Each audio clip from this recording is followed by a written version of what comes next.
लोगों ने जैसे इंडिपेंडेंस डे की सेलिब्रेशंस भी चल रही हैं, आपको पता है, तो उसके तहत एक तिरंगा रैली की रही थी ATVs में। उसके साथ ही साथ गवर्नमेंट ने इस साल एक नई स्कीम और एक नया प्रोग्राम लॉन्च किया, एक पेड़ शहीदों के नाम, जिसमें जो हमारे मार्टर्स हैं उनके लिए हम ट्री प्लांटेशन कर रहे हैं। तो वो आज हमने DFO स्पेशल डिवीज़न तंगमर के साथ कोलैबोरेशन में GT रोड में प्लांटेशन भी की। तो ये सब बेसिकली एक्टिविटीज़ हो रहे हैं कि जो इन रन अप इंडिपेंडेंस डे, और उसके साथ ही साथ जैसा आपको पता है स्वच्छता पखवाड़ा भी चल रहा है 2 हफ्ते का।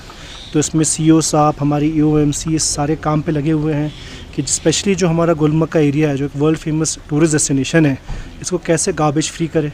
तो ऑलरेडी जैसा आपको पता है, इसमें अभी आने वाले वीक्स में हम फ़ेज़ 1 फ़ेज़ 2 की सफाई, फिर बोल की सफाई, उसके साथ साथ तंगमर की सफाई, ये सब काम करने वाले हैं। तो रिक्वेस्ट करूँगा कि आए, बड़े नंबर्स में पार्टिसिपेट करें। ऑलरेडी जैसे आपने देखा होगा, हम हर तहसील पे एक तिरंगा रैली कर रहे हैं।